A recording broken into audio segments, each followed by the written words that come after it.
We want you to know that you're not alone and to realize your real estate vision. Community partnerships are essential. Partnerships with your bank, your neighbors, and ultimately your real estate professional. To do so, experts in the affordable housing space, wealth principles, collaboration with businesses and philanthropic organizations, all in an effort to continue this meaningful transformation and enrich the lives of those we serve.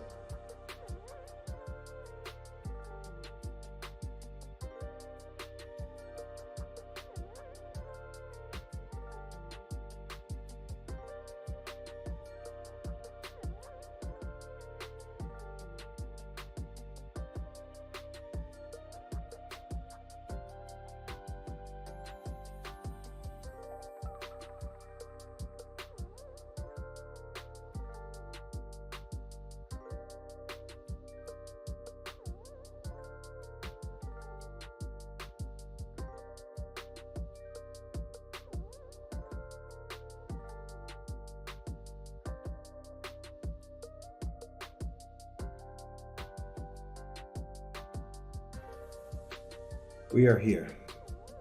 We are in it. The endeavor to do better, to be better, to produce meaningful environments from the rubble of their individual situations and circumstances. To say proudly, it can be done. It can be done because we did it. And we can do it in your situations as well if you are willing to do the work.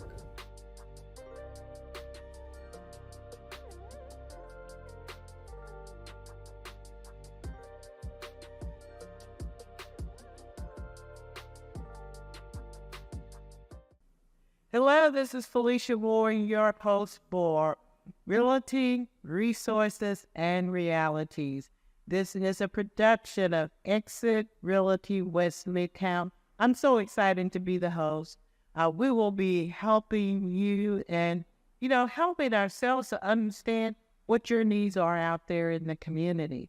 Today's show, we're going to talk a little bit more with our broker of record, Michael Williams, and get to know a little bit more about him and how he started in real estate and what made interest to him, and talk about a few instances that he may have had a record in his career as a realtor, as well as myself, so you can get to know about how I have a passion for this and what I'm doing. But mostly importantly, I want you to make sure that you're liking this video and sharing this video.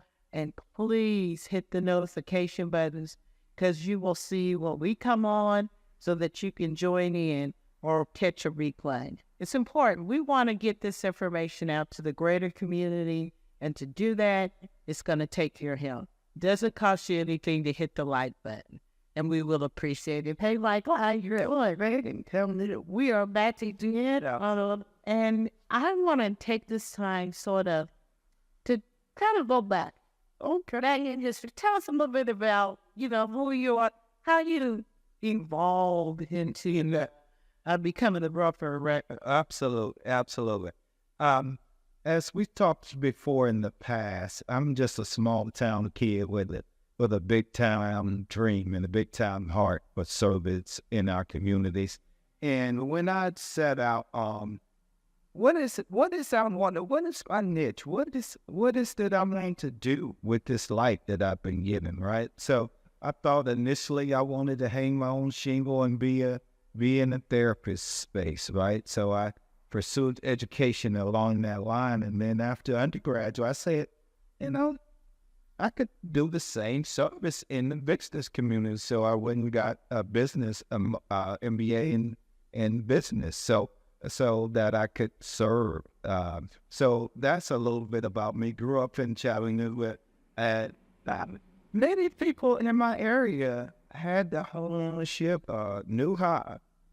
I could count on one hand the number of people that owned their own homes growing up, and it was shocking. To be honest with you. So after finishing my undergrad, I took on a role with a pretty well-known telecom company here in Atlanta, opening up commercial AT&T stores for AT&T business owners. So stores that want to go into particular area, but I didn't have necessarily the expertise personally to service them in the way that I wanted to service them. So I went and got my real estate license back in 2000.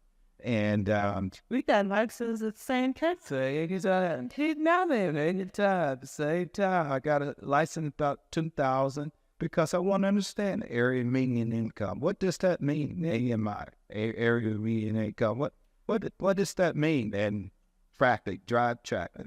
All of those things matter when you're proposing an office for a business owner that wants to get a return on his investment, right? So I'm the face of trying to get that done for them. So that's a little bit about how I got into real estate. But after that opportunity came to a close, I was searching around about how to make a greater impact. So I still have my real estate license and set out to do exactly what I'm doing, servicing the community in a large and a great way. So how did you come upon EXIT as seeing the brokerage that you would want to add? Absolutely. I looked at them all. To be honest with you, I took a deep dive and peeled the onion back about them all. And one thing that spoke to me about this brand is the heart and service for people. This company is built on human potential. Anybody in any leadership position you will talk to, they will say that very thing about human potential and the caring nature of this organization. From be an holistic approach. I just thought they going to tell me how to fill out this paperwork, how to do that.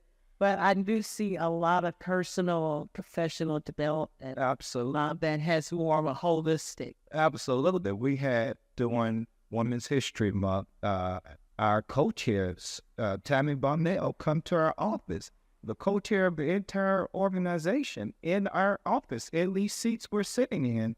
That just speaks to the heart of this whole organization from the top down. And I ran at the opportunity to be a part of something like that. Well, before you go on we go to the next segment, I guess let me share my piece. And I had to think about this, but I started in real estate before I even moved to Atlanta. I'm originally from Indianapolis, Indiana. And my grandfather was a real estate broker. And he had his own brokerage firm or realty. Another doing a happiness. And so I knew about real estate. Not only did he have a brokerage firm, but my grandfather on my mother's side, he owned a lot of investment properties where he was a landlord and he would rent properties to different people. Then my dad kind of got into rental properties. There was always an extra income so the family over and above what they did in their profession. My grandfather used to work in a factory, but I didn't get the full story, but somehow he went to get his license, his broker license. So I got my first sales license in Indiana and worked with my grandfather's firm. At those times when you were doing purchase and sale, you had to type them out on the little bitty lines. So I was the little bitty line typer, just being at his hips and his to learn the business. But then I moved to Atlanta. And when I moved to Atlanta, I have a bachelor's in communications, radio, TV from Central State University, Wilberforce, Ohio, married to the Marauders out there. And I delved into something in that realm. I volunteered at City Hall, running the cameras to the council meeting. Never knew that one day I'd yell there. I volunteered for everything. Every job I ever done, I volunteered for. But that's another story. But I ended up being a neighborhood president, then MPU chair. I worked at City Hall for a council member. And then I was elected to represent District 9.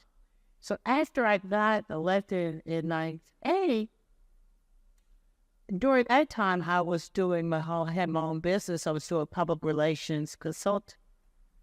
And that kind of went flat because I wasn't getting more business because I haven't delved so much into City Hall. And at that time, could you believe this? Council members were making $22,000 a year. Only that the grace got up in my eye with a daughter. But I did because I wasn't doing anything else. And then I said, you know what? I need to get my real estate license. That's more flexible. You're with your time. And I would be able to do that and serve the people in the community. So in 2000, I got my sales license. And then as soon as I was eligible in 2003, I got my brokerage license. And so I've been doing it ever since. Wow, you got a great breadth of history in this space. Yes. Great thought. Yeah, Wow. we had my grandfather, not great, but yeah, was a broker in the real estate. And so what we're going to do next is kind of talk about our experience in real estate and some of those stories that you would love to share. And there are good things. And so we're going to take a break. And it's going to be a 30-second break. And in that time, I'm going to encourage you to please hit that like button, get it in and get it, subscribe, share. We really want to make sure that this information gets out. There's so many topics that we're going to be dealing with. The realty, we're going to be dealing with resources, and we're going to be dealing with realities throughout this show as it unfolds over the next months and years. So please make sure you get it out there so more people get the information. We'll take this break, and Michael and I will be right back. Tired of living paycheck to paycheck? With EXIT Realty's residual income, you do the work once and get paid over and over. Learn how at joinexitrrealty.com. What if you really could have it all? At EXIT Realty, We believe the home you want. is right there. Right there. And we'll help you find it. You can count on us. And you thought we just sold real estate. We are EXIT Realty. Think smart. Think exit. Hello, Felicia Moore, your host. I am back. This is Realty, Resources, and Reality. And so we're going to talk about some of the realities because I'm sure, Michael, you have had some realities of working in this space as well as I. I'm going to start off with my very first deal in Georgia. Once I got licensed, it was a friend who knew someone that was a part of her family that was trying to sell a house. It really wasn't much of a house. It was in my neighborhood. It was just a little bitty little box. But because there may have been potential, it wasn't really something somebody could rehab. They will probably tear it down and build something more substantial. Believe me, I couldn't afford to live over where their house is right now. But one of the things that I realized, and that's why I talked to you when we first started out about how important trust is, that I ran into some real estate agents. And I don't know, they just kind of scoped out that I was new. I don't even think it was that. I just think that the way that they were doing business or attempting to purchase the property from my owner, and we're not asset.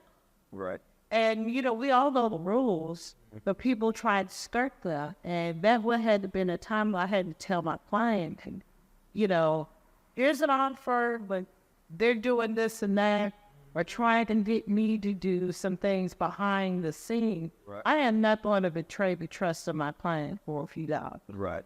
So that was one of my first experience, which really opened my eyes to say, you've got to be careful not only of what happens, but also agents around you, unfortunately, to make sure that the deal is fair to your client. Absolutely. That's the basis of what we're tasked to do is really protect the assets of our clients. So thank you for sharing that. I'd like to share a similar story whereby one early on in my real estate career as well, and this house was, I don't know, it was $14,000 or something. I think my commission was $750 $41 so on the whole deal after brokerage fee, after the fees and everything. I made probably $700 on the whole deal. But when I tell you I could call that client right now, I could call them right now. Subsequent deals came out of that because they said, Michael, they were shocked to see what the commission on it was in comparison to the level of service that I provide with them. And they was like, you crawled under the crawl space of this house. What did you expect? Well, I said, yeah, I mean, what's the problem?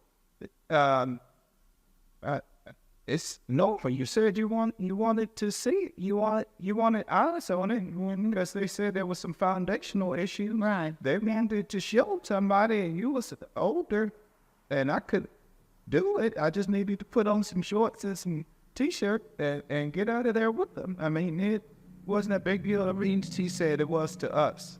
It was to us, and I said, well, thank you for saying that. But it's that level of service. People need just service. And that's what I love about this role that I'm in, that we're taking on. That we can really service the people right at their doorstep, literally, and do a job that's really meaningful to somebody else. So and as a result, again, I could call them and they say, hey, what's going on? Y'all still, they from Ohio as well. Well, I'm from Indiana.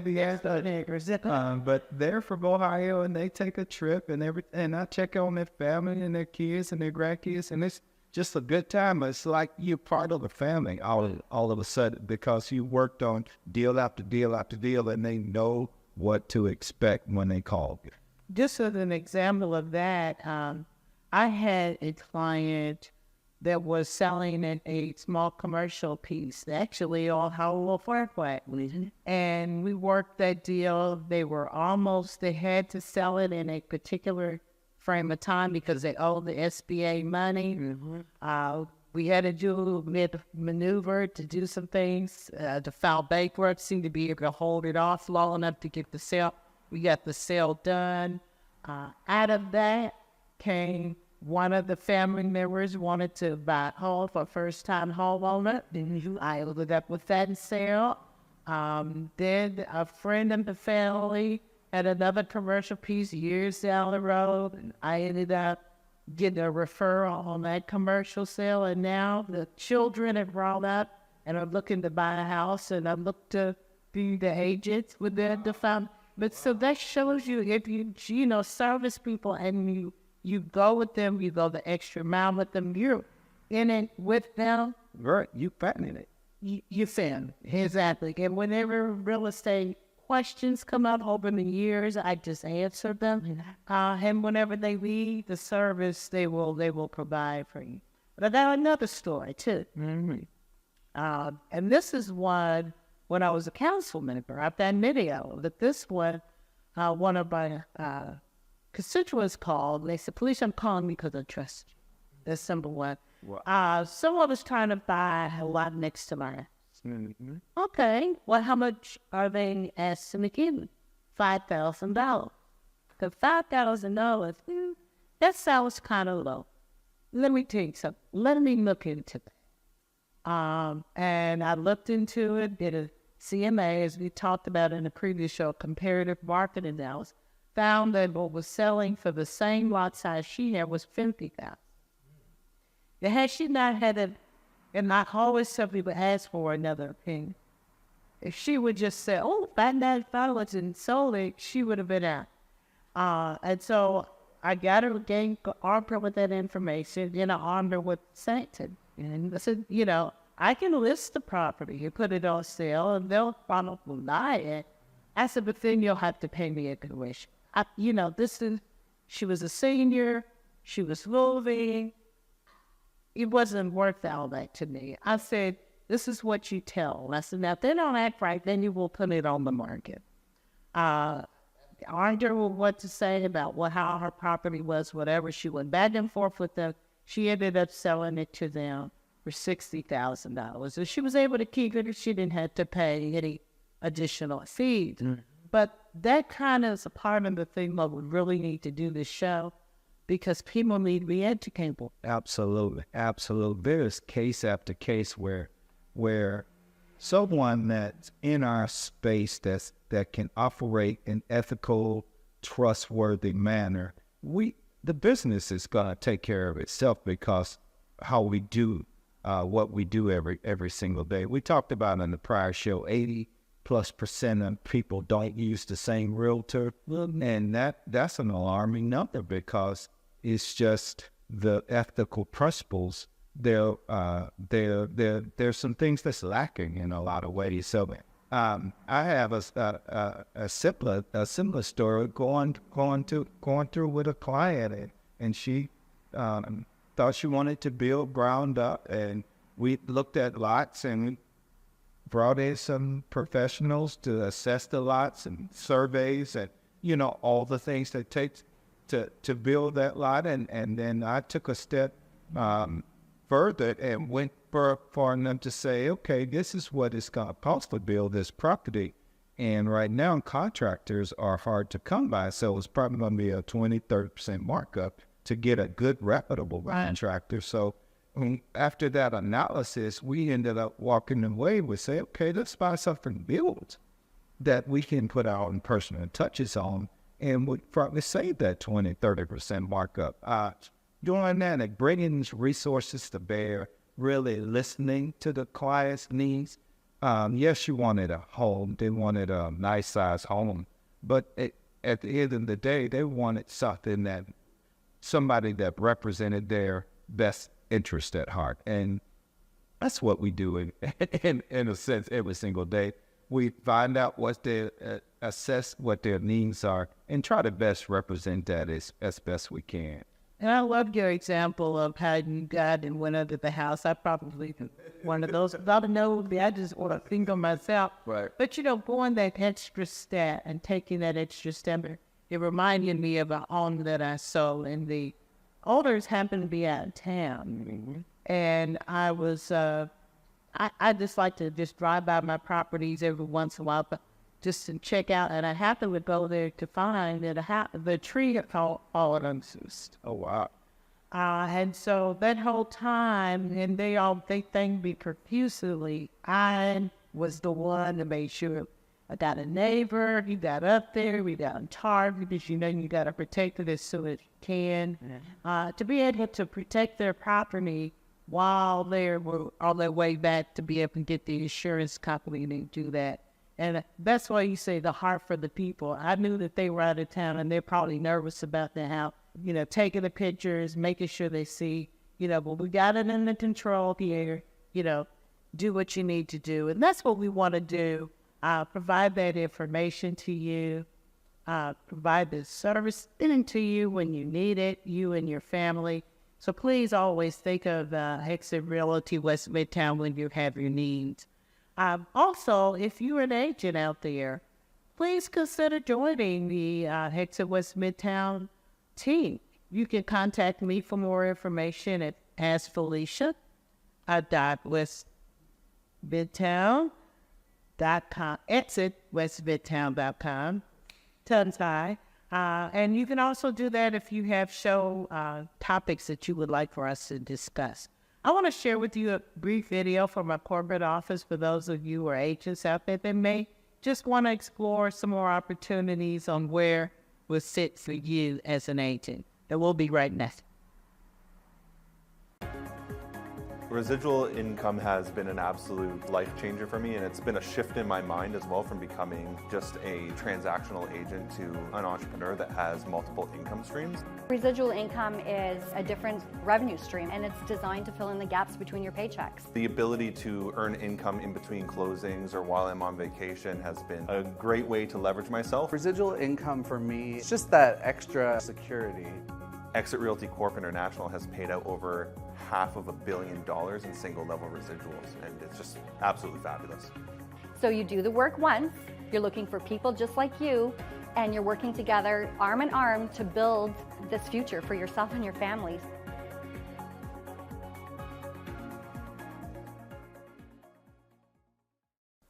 Welcome back. We have enjoyed this show, just sharing our I guess, experiences in the real estate industry. I know we could sit here, Michael, and talk about many more stories, some good, bad, and others. So thank you so much for joining us, and certainly I appreciate, again, the opportunity to serve in this capacity to share information with the community.